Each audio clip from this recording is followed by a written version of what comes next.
Hi everybody, my name's Ashton. We're at the Schumacher headquarters here in Northampton. I'm going to talk to you a little bit today about the new Schumacher SupaStox ATOM kit that we've just launched.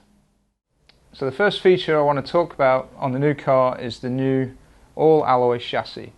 So we've gone for an aluminium chassis over a carbon fibre or S1 that we've had previously on the GT cars, mainly to keep the centre of gravity really low.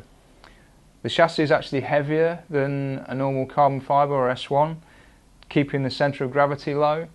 The weight limit, as most people know, for a GT car is 950 grams, which is quite heavy. So the alloy chassis allows you to have a really low centre of gravity all around the car. So you don't have to put any huge weight systems in, or there's always a problem trying to find position for the weight and stuff.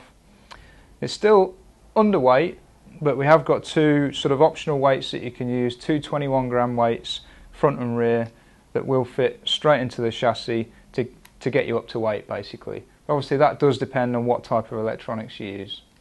The chassis as well, it's really short overhang front and rear, so it should help cornering ability, less scrubbing of the end of the chassis plate on the carpet, and it's also super strong, so very durable material, aluminium. Shouldn't have any problems with tweaking or bending because it's a super high quality chassis.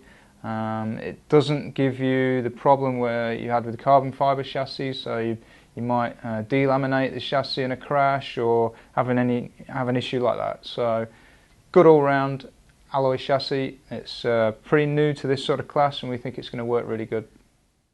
Right, the next feature we're going to talk about is the springing and damping on this car.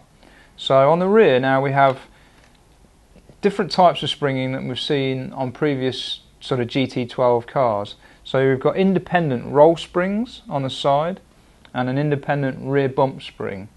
So the bump spring is obviously controlling the car over the bumps, and the side spring is controlling the car in roll.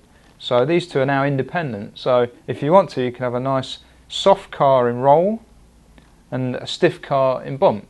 So if you wanted a super flat track, you would stiffen this spring, and if it was a very high grip track, you would soften off the side springs. So there's 3 or 4 different options of springs there which are available. The kit one's a good place to start, but there is this option which is a really cool feature on the car. The next thing we're going to talk about is the front spring arrangement. We've gone now to a completely independent front springing arrangement. So the beam is just acting as a caster adjustment and ride height adjustment, and now we have the spring inside the hub carrier like you would find on most modern pan cars. The damping of the car is controlled by these damper tubes on the side, so these are included in the Pro kit, and the damping front to back is controlled by this damper here. So most people will use between 10,000 CST and 20,000 CST variants in between to control the overall damping of the car. On the front, if you want to include some damping on the front, you can use some sort of 5,000, 7,000 CST lube on the kingpin, and that will give a nice smooth action and give a little bit of damping to the front end as well. Right, the next feature we're going to talk about is the new wheels and tyres. As you can see, one of the main features, the differences with this car is the new wheel and tyres. So we have a 6-spoke type design. We've been playing a lot with the different flex of the wheel. So the wheel itself is much more flexible than the old SupaStox wheel. Normally this gives more traction, and this is what we found in our testing. So we have an all new diff to mount the wheels from.